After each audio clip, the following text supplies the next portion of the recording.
It's nice to say welcome back to Allen's Trains at Stockton Station.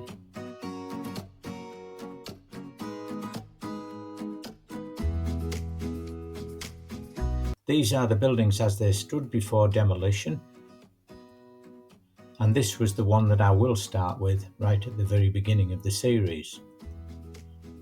This was about the best photograph I had to start with, but then people kindly sent me photographs of the buildings, but unfortunately there were buses parked in front of most of them, but I was able to select the shops from behind some of the buses, and this really helped with the signage on the front of the buildings. This was the oldest photograph that I had of the buses, but it did show the Ideal Decorations building, which began as a decorators and then became part of the pub next to it, the Board Inn. Using the original drawings, I was able to calculate the size of the buildings and compare them to the previous model I built at the other side of the road. This was placed onto the scratch pad. The yellow shows the actual building as it used to be, and then I'll show how I had to scale it down to fit onto the railway. I then named all of the shops from all of the drawings that I had obtained and put the calculated sizes onto the scratch pad. From the scratch pad, I was then able to work out the size of the roof lines, the side elevations, and the actual first building I wanted, which was Guthrie's. This is on this part of the drawing here. I then compared everything to make sure everything fitted and that all sizes were correct. I then extracted these component parts from the scratch pad and made sure they fitted onto an A4 sheet of. At this point, I then transferred the drawings into a cutting machine, and this was one of the first cuts. And as I wanted to build this as a repeatable kit, I'll show how I laid out all of the parts prior to assembly. And the smaller parts that you see here, they're actually just the stabilizers for when the building is finally assembled.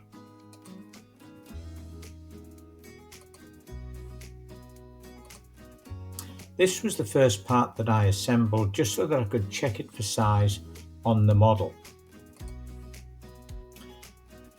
I did find that the width of the building was going to be too big, so I reduced the size to a 70mm wide building so that I could have street frontage opposite the current shops.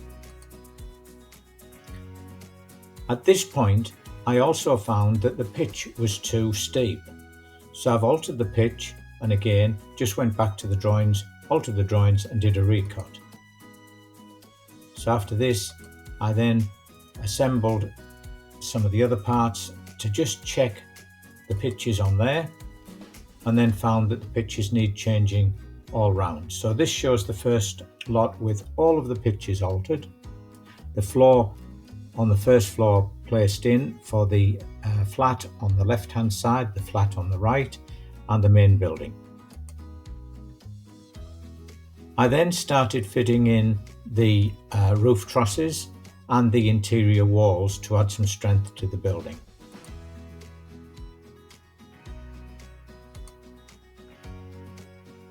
As I progressed, I started to add the stabilizers, which are these parts here, just to give the rigid feel to the building. The roof lines were then placed on, but just as a check.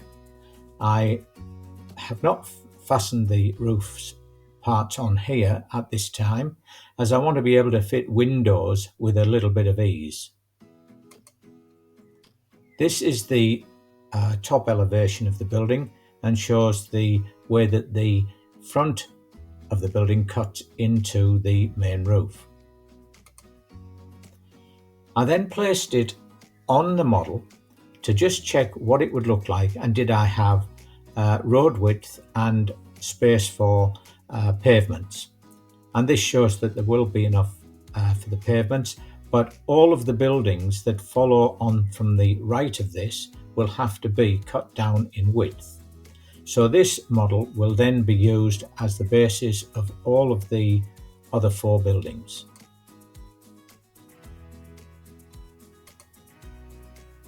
This shows the rear of the building, and on the rear of the building there are no photographs to follow. So what I have done, I've obtained a photograph of how the buildings were on the opposite side of the road, and I'll just have to take an educated guess. This shows that it does fit in to the streetscape and doesn't look out of proportion. As always, when they're all white, it does look as though they are out of proportion, but once measured, they were checked to be okay.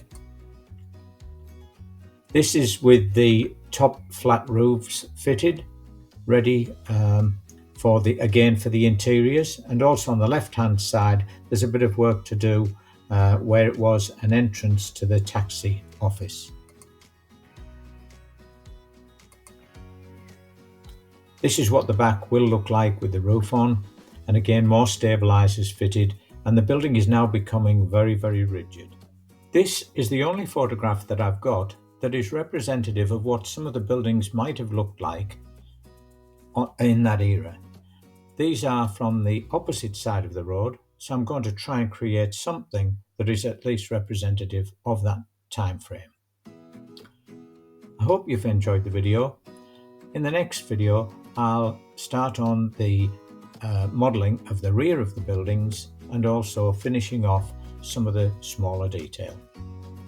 Thanks for watching.